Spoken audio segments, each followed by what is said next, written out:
محترم سامعین، آج ہمارے ملک کا خوشی کا دن ہے۔ آج ہم 77 سال آزادی کے گزار لیے۔ ہم سب کے لیے بہت خوشی اور مسرت کا یہ دن ہے، کیونکہ ہم اس ملک کے اصلی اور حقیقی باشندے ہیں۔ ہم اس ملک کو جو آباد کیے ہیں باہر سے آ کر نہیں، کرایہ دار کی حیثیت سے نہیں، بلکہ اس ملک کو ہم نے اپنا گھر اور اپنی دھرتی اور اپنا مدفن مان کر اس ملک کی ترقی اور ترویج میں حصہ لے چکے ہیں، لیتے رہیں گے۔ انشاءاللہ قیامت کے دن تک اس ملک کی خدمت ہم کرتے رہیں گے۔ کسی بھی ملک کی ترقی کے لیے، اس کے باشندوں کی ترقی، اس کے باشندوں کی خوشحالی، اس کے باشندوں کے اندر چند چیزوں کا ہونا ضروری ہے۔ آزادی سے پہلے آپ اس ملک کی تاریخ پڑھ کر دیکھیں، کس طرح استحصال ہوتا تھا، کس طرح انگریزوں نے اس ملک کو لوٹا، اس کو جھنجھوڑا بھنبوڑا اور اپنی دولت کو جمع کرتے رہے۔ اللہ کا فضل، علماء دین کے اندر احساس پیدا ہوا کہ ہمارا ملک، یہ بھارت، یہ عظیم ملک ہے، اللہ کی بہت ساری نعمتیں اس میں ہیں، اللہ کی کثیر مخلوق ہے جس کی ذمہ داری ہم مسلمانوں پر ہے۔ تو علماء نے آزادی کا نعرہ دیا، مسلسل 1850 سے لے کر 1940 تک مسلسل علماء اکرام نے محنتیں کی، عمراء نے اپنے مال کے تجوریوں کے دروازے کھولے، نوجوانوں نے اپنی جوانی کو داؤ پر لگایا، جب جا کر یہ ملک آزاد ہوا انگریزوں سے۔ ہم اس بات کو اچھی طرح سے جانتے ہیں کہ آج ہماری اس سنہری تاریخ کو لوگ نہ سنتے ہیں، نہ ہم بیان کرتے ہیں، نہ بیان کرنے والوں کو لحاظ رکھتے ہیں۔ ہمیشہ یاد رکھیے، اس ملک کو بہت پہلے سے 100 سال سے 1827 سے اس ملک کے اندر مسلمانوں کے خلاف، مسلمانوں کی ثقافت کے خلاف، مسلمانوں کے عقیدوں کے خلاف ایک منظم پلانڈ تحریک چل رہی ہے۔ ہم اس کو معمولی سمجھ کر چھوڑ بیٹھے ہیں، نہیں، یہ لوگ 100 سال سے تقریباً منصوبے کے تحت ہر کام کر رہے ہیں، جس کا نتیجہ ہم ان 2014 کے انتخابات کے بعد اچھی طرح سے محسوس کر رہے ہیں۔ اگر ہوش ہو، اگر شعور ہے ہم کو سیاسی یا ملک سے ہم کو محبت ہو، تو ہم اچھی طرح سے اس بات کو محسوس کر رہے ہیں۔ 1827 میں جو ایجنڈا بنا تھا، آج اس کو امپلیمنٹ کرنے کے لیے آپ کس فورس کا نام لیں گے، کس شعبے کا نام لیں گے جہاں پر اس منصوبے کو مکمل کرنے کے لوگ تعین نہ ہوں؟ جوڈیشری لیجئے، ایکسرسائز لیجئے، پولیس لیجئے، ہر جگہ، ہر سطح پر لوگ بیٹھے ہوئے ہیں، مسلمانوں کے معاملات میں دخل انداز ہیں، مسلمانوں کو ہراساں کرتے ہیں، مسلمانوں کے اندر ایک بھے اور خوف کا ماحول پیدا کر رہے ہیں۔ اور دوسری طرف جو کثیر آبادی ہے، ان لوگوں کو ذہنوں میں اس بات کو راسخ کرنے کی ناپاک محنت ہو رہی ہے کہ مسلمان نعوذ باللہ باہر سے آئے ہیں، یہ لٹیرے ہیں، یہ جنگجو ہیں، یہ دہشت گرد ہیں، ان کے اندر انسانیت کم، وحشی پن زیادہ ہے۔ یہ پروپیگنڈا کرنے والے منظم طریقے سے کر رہے ہیں، اور ہم بولتا لے بولنے دے ہم کو کیا، کہتے دن بولتا ہتی جاتے رہتے کتا بھونکتے رہتا. ایسی مثالیں اور اس قسم کی بچپنے باتیں کر کر کے ہم اس اسٹیج پر پہنچے ہیں. دوستو 1947 کو یاد کیجئے، اس سے پہلے کے دور کو یاد کیجئے. اس ملک میں کیا تھا؟ کلچر کے نام سے کیا تھا، ثقافت کے نام سے کیا تھا، عمارتیں کیسی تھیں، کیا تھا اس ملک میں؟ اس ملک میں سب چیزیں تھیں، دماغ نہیں تھے. اس ملک میں سب کچھ اللہ کی دولت تھی، اس کو امپلیمنٹ کرنے والے ہاتھ نہیں تھے.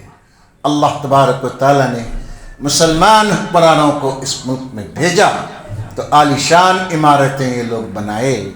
لال قلعہ، تاج محل، فتح پور سیکری، ابراہیم روضہ، جب پورے بھارت میں عمارتوں کا ایک نقشہ مسلمانوں نے قائم کیا. اور یہ لوگ پانی پی پی کر ان حکمرانوں کو کوستے ہیں اور اسی کی انکم سے اپنی جیبوں کو بھرتے ہیں. یہ کتنی بڑی ناانصافی کی بات ہے. ہمارے بزرگوں نے، ہمارے اسلاف نے اپنے خون پسینے کی کمائی لگا کر ان عمارتوں کو کھڑا کیا. اور یہ عمارتیں معمولی نہیں ہیں، دنیا کے عجائب میں ان عمارتوں کو شمار کیا جاتا ہے. یہ تعلیم کو لیجیے، کیا تھی تعلیم؟ برہمنوں کے درمیان میں مخصوص تھی. لوگ آپس میں چند لوگ تعلیم کے یہ تھے، ذمہ دار تھے، انہی کے درمیان تعلیم چلتی تھی. اسلام آیا، مسلمان آئے تو مسلمانوں نے اپنے ممالک سے مترجمین کو بلایا، طب کو لائے، انجینئرنگ لائے، ثقافت جو صنعت و حرفت باہر سے لا کر اس ملک کو سنوارے.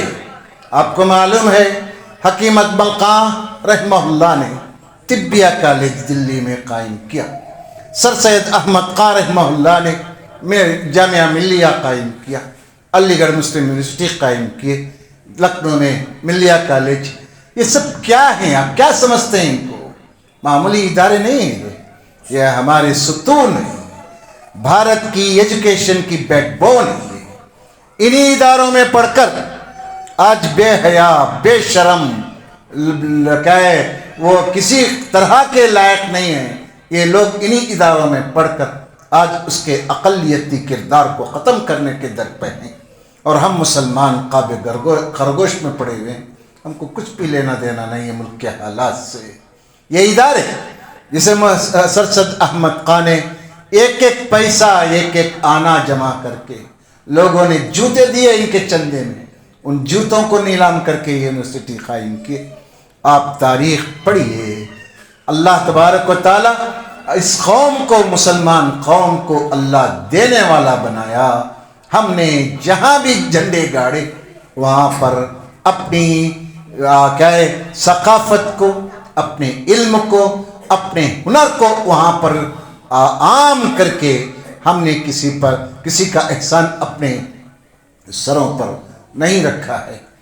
آج اس ملک کو دیکھ لیجئے، 77 سال گزر گئے اس ملک کو آزاد ہوئے. آج بھی دلتوں کی، پچھڑے ذاتیوں کی، ان کی کیا حالت ہے؟ غور. آج ہم اچھے ماحول میں ہیں، اللہ کا شکر ادا کریں. ذرا جائیں شمال میں، شمال کے حالات کو پڑھ کر دیکھیں. ابھی ایک لیڈر کہہ رہا تھا کہ آدی واسیوں کے کئی 100 بچوں کو غائب کر دیا گیا ہے حکومت کی سطح پر. کوئی آواز اٹھانے والا نہیں ہے.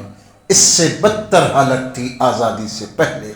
مسلمانوں نے اپنے انتھک کوششوں سے جان کا احترام، بلکہ اس سے بڑھ کر جو ان کے ذہنوں میں، برہمنوں کے ذہنوں میں چھوت چھات کا جو تصور تھا، ہم اونچی ذات کے، یہ چھتری ہیں، یہ کتری ہیں، یہ ایسے ہیں، یہ ویش ہیں، یہ سودر ہیں، یہ جو لوگ بانٹ کر معاشرے کو رکھے تھے، اسلام آیا، مسلمانوں نے ان چیزوں کو ختم کر کے بتایا کلکم من آدم و آدم من التراب. تم سب کے سب آدم کی اولاد ہو. آدم مٹی سے بنایا گیا ہے، لہذا سب کے حقوق مساوی ہیں. یہ اسلام نے بھارت میں یہ تصور دیا. حد اپنے بھائیوں کو، مسلمان ہی نہیں سب کو ساتھ لینے کا جذبہ یہ اسلام اس ملک کو سکھایا ہے۔ آپ اور آگے بڑھ کر دیکھیں، آپ طب میں بتایا میں یہ ساری چیزیں مسلمانوں کے خلاف میں لوگ استعمال کر رہے ہیں۔ کیوں کر رہے ہیں؟ اس لیے کر رہے ہیں ان کو اچھی طرح سے معلوم ہے مسلمان ان چیزوں سے لینا دینا ان کو کچھ نہیں ہے۔ ان کو بریانی سے، کپڑوں سے، جہیز سے، بڑے شادی محل سے اتنا ہی ان کو تعلق ہے۔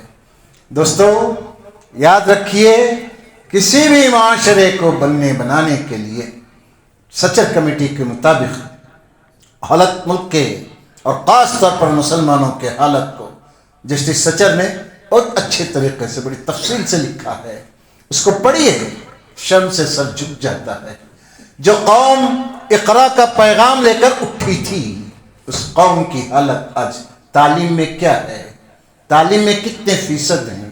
لوگ کہتے ہیں کہ مدرسے کتنے فیصد آ رہے ہیں بچے مدرسے میں؟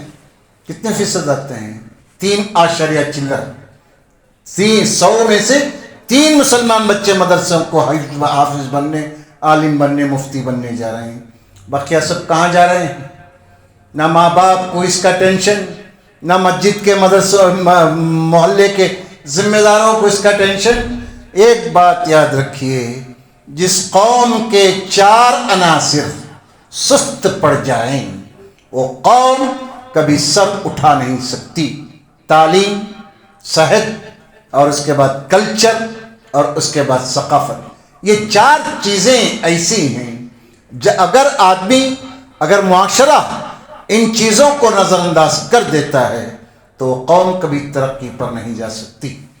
تعلیم کے شعبے کو لیجئے، SLC پڑھ لیا بچہ، بہت محنت ہو گئی SLC تک۔ ڈراپ آؤٹس مسلمان بچوں کے کیوں ہوتے ہیں؟ کیوں ہمارے بچے تعلیم میں پیچھے ہوتے ہیں؟ یہ ہر باپ کو سوچنا چاہیے، ہر ماں کو سوچنا چاہیے۔ ہمارے بزرگوں نے جو بڑے بڑے تعلیمی ادارے قائم کیے، جو ملک کے مشہور اور معروف اداروں میں شمار ہوتے ہیں، وہاں پر پہلے مسلمانوں کی تعداد کافی تھی، بہت زیادہ تھی۔ آج الٹا ہو گیا ہے، مسلمان بچے کم ہیں، جس کی وجہ سے یہ علی گڑھ مسلم یونیورسٹی کیوں یہ مسلم یونیورسٹی کیوں کا لفظ آ رہا ہے؟ کیونکہ ہمارے بچے وہاں تک رسائی نہیں کر پا رہے ہیں۔ آج ہمارے جن کو اللہ تعالیٰ اقتدار دیا سیاست کا، جن کو اللہ مال دیا، یہ لوگ ادارے قائم کر رہے ہیں۔ ہم مثالیں بھی بول سکتے ہیں، کرناٹک میں مثالیں ہیں، بہت سارے میڈیکل کالجز لوگ بنائے ہیں، انجینئرنگ کالجز ہیں۔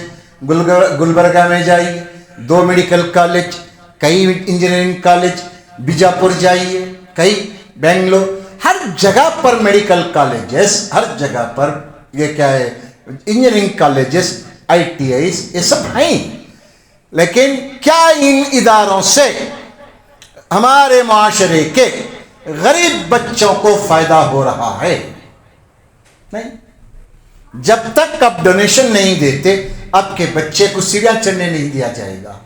جب تک آپ کا بچہ یہ پورے سرٹیفکیٹ وہ پورے بیلنسز، وہ جو ڈیوز تھے فیسز کے، جب تک کلیئر نہیں کرتا، اس وقت تک ہال ٹکٹ ایشو نہیں کی جاتی۔ جبکہ ان لوگوں کو معلوم ہونا چاہیے، اور ہم سب کو یہ بات معلوم ہونا چاہیے، یہ ادارے اقلیتوں کے نام پر قائم کیے گئے، اقلیتوں کے فنڈ سے کھاتے ہیں، اقلیتوں کی جو مراد یہ سب اپنے لیے استعمال کرتے ہیں۔ کسی ایک غریب بچے پر بھی ان کو رحم نہیں آتا۔ یہ قوم کے ذمہ دار ایسے ہیں، قوم کو کیا یہ لوگ آگے لے کر چلیں گے؟ کیا ان لوگوں پر بھروسہ ہم کر سکتے ہیں؟ اسی لیے میں کہتا ہوں، ہم جب تک اپنے بچے کی ہم فکر نہیں کریں گے، کوئی فکر کرنے والا نہیں ہے دوستو۔ ہاں کر سکتا ہے تو ایک مخلص استاذ کر سکتا ہے، ایک مخلص استاذ اپنے شاگرد کی فکر کر سکتا ہے۔ ہم اپنے بچوں کو تعلیم دلائیں۔ بچوں کو میں یہ کیوں کہہ رہا ہوں، آج کل یہ میرٹ کا دور ہے، آج کل یہ نیٹ کا دور ہے، کئی امتحانات بچے اپنی صلاحیتوں سے لکھ سکتے ہیں، بچوں کو اس قابل بنائیں۔ ہماری غربت کے باوجود ہمارے بچے انجینئر، ڈاکٹر، IPS یہ سب کورسز کر کے قوم کو آگے بڑھانے کی فکر کریں۔ بدقسمتی ہماری یہ ہے جو لوگ بڑے پوسٹوں پر ہیں، ان غریب اور نادار بچوں کو ہاتھ پکڑنے کے لیے 1% بھی تیار نہیں ہوتا۔ یہ کیوں ہے؟ احساس ذمہ داری نہ ہونے کے سبب ہے۔ ہم نہ دین کے ہیں نہ ہم دنیا کے ہیں، نہ ہم دنیا کے۔ دیکھ، اگر ہم دنیا کے ہوتے تو کسی کے بس کی یہ بات نہیں تھی کہ ہم کو کہے کہ ہم باہر سے آئے ہوئے ہیں، ہم اس ملک کے کرایہ دار ہیں۔ یہ کسی کی ہمت نہیں ہو سکتی تھی۔ نہ ہم ادھر کے ہیں نہ ادھر کے ہیں، بیچ میں ہم دونوں طرف سے فٹ بال کا میچ کھیل رہے ہیں۔ اللہ کے بندو، احساس پیدا کرو، ذمہ داریاں سمجھو۔ آج ہمارے ساتھ جن لوگوں نے اسٹرگل کیا 1947 تک، ان کی حالت کیا ہے؟ جین کتنے % ہیں؟ جین کتنے % ہے اس ملک میں؟ سکھوں کا ریشو کیا ہے؟ یہ لوگ کیوں آگے بڑھ گئے؟ کیوں ان کے اندر ان کے بچے کوئی بھیک نہیں مانگتے؟ ان کی عورتیں سڑکوں پر ہاتھ نہیں پھیلاتی؟ آخر کیوں ہم ہی، ہمارے مسلمان بچے، ہماری مسلمان عورتیں شاپوں میں، ہوٹلوں میں، سڑکوں پر بھیک مانگتے ہوئے ہماری ہی قوم کے لوگ کیوں ہوئے؟ کیا آخر سبب کیا ہے اس کا؟ غیر ذمہ داری، احساس ذمہ داری نہیں ہے۔ دوستو، کوئی بھی حق مانگنے سے نہیں ملتا۔ آج کا دور آگے بڑھ کر حق کو چھیننے کا دور ہے۔ آپ کے بچے کے ہاتھ میں ڈگریاں آئیں تو اپنا حق چھین کر لے گا، کرسی پر قبضہ کرے گا۔ آپ کے اندر صلاحیت ہی نہیں ہے تو چڑیا دیکھ کر ڈر کر واپس آ جائیں گے۔ بچوں کو ایجوکیٹ کرو، تعلیم میں بڑھاؤ۔ کہاں تک حکومت کا رونا روتے رہیں گے؟ معیشت، ہمارے بزرگ آزادی سے پہلے اپنے تجوریاں کھول کر آزادی کے مجاہدوں کے لیے ہر قسم کے دامے درمے سپنے، وہ جو بولتے ہیں نا صدقہ تو خیرات میں، یہ سب کر لیے ہمارے بزرگ۔ جس کے جیسے بلڈنگیں بنی، جس کے جیسے مجاہدوں کو سپورٹ ملا، سب کچھ ہوا۔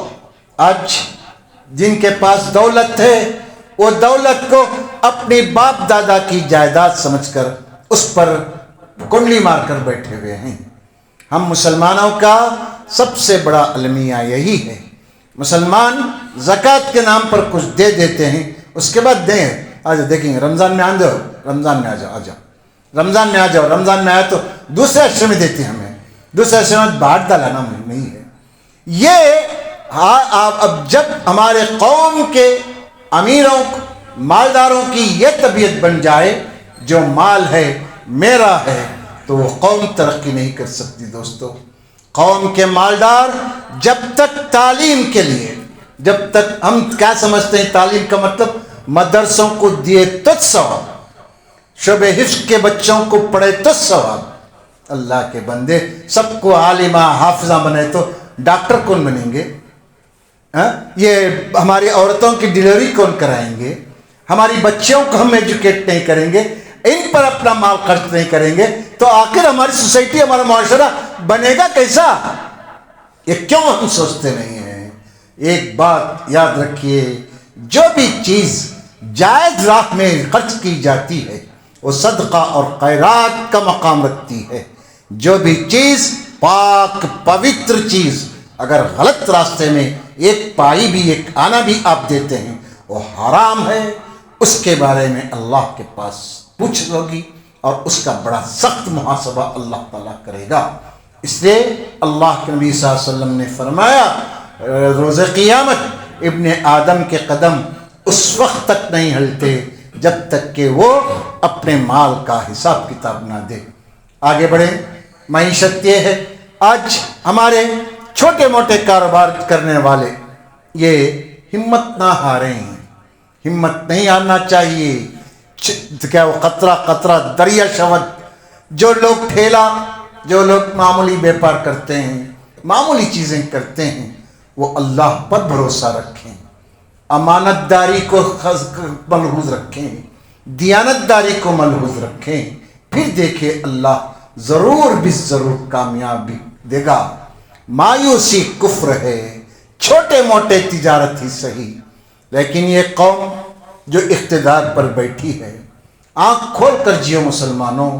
اس ملک میں جو ہم رہ رہے ہیں، آنکھ بند کے نہیں جینا چاہیے. آنکھ کھول کر دیکھو.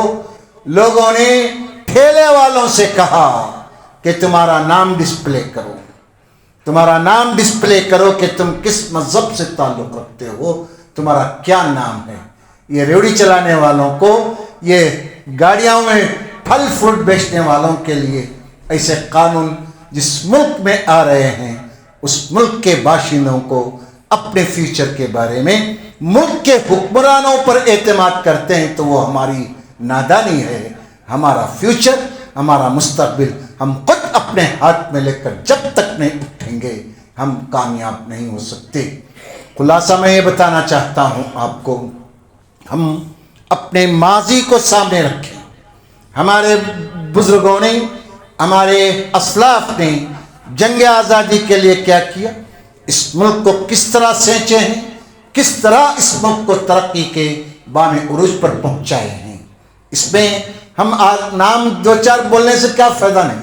پوری مسلمان قوم، کیا یہ جھنڈا بنانے کے لیے مسلمان، یہ علم بنانے کے لیے مسلمان، دستور بنانے کے لیے مسلمان، عمارتیں بنانے کے لیے مسلمان، صحت کے لیے مسلمان.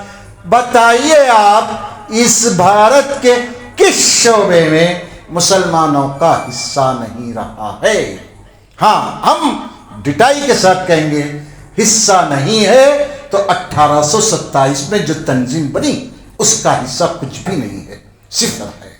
ہم بدنام ہو رہے ہیں، وہ ملائی کھا رہے ہیں. کیوں؟ ہمارے نوجوانوں کے اندر سستی، کاہلی، تن آشانی اور چھوٹے سے فائدے پر خوش ہو کر بیٹھنے کی جو عادت ہم کو آ گئی ہے، جس کی وجہ سے دشمن ہمارے ان چیزوں سے، ہماری کمزوریوں سے فائدہ اٹھا کر اپنا الو سیدھا کر رہا ہے اور ہم کو محنت کے لیے چھوڑ دیا ہے. مایوس مت ہو. اتفاق اور اتحاد اسی کو کہتے ہیں. متفق ہو کر اپنے حقوق کے لیے لڑیں، متفق ہو کر اپنا حق جتائیں، آنکھ میں آنکھ ڈال کر حکمرانوں سے بات کریں. قانون کے دائرے میں، توڑ پھوڑ کے دائرے میں نہیں. قانون جو ہم کو حق دیا ہے، دستور ہم کو جو حقوق دیے ہیں، اس کے روشنی میں آنکھ میں آنکھ ڈال کر بات کریں، اگرچہ کہ وہ ہندوستان کا پہلا شہری کیوں نہ ہو. ڈرتا نہیں. مومن کے اندر بغض، اللہ کے نبی تو دعا کرتے تھے، اللہم انی اعوذ بک من الکسل والجبن والبخل. اے اللہ، میں تیری پناہ مانگتا ہوں، عاجزی سے، سستی سے، بزدلی سے میں تیری پناہ مانگتا ہوں. اللہ میری زندگی میں بخیلی کو داخل نہ کر. یہ ہمارے نبی کی دعائیں ہیں. ہمارے اسلاف نے، صحابہ تو ایمان کی جنگیں لڑیں، کفر اور اسلام کی جنگیں وہ ہوئیں.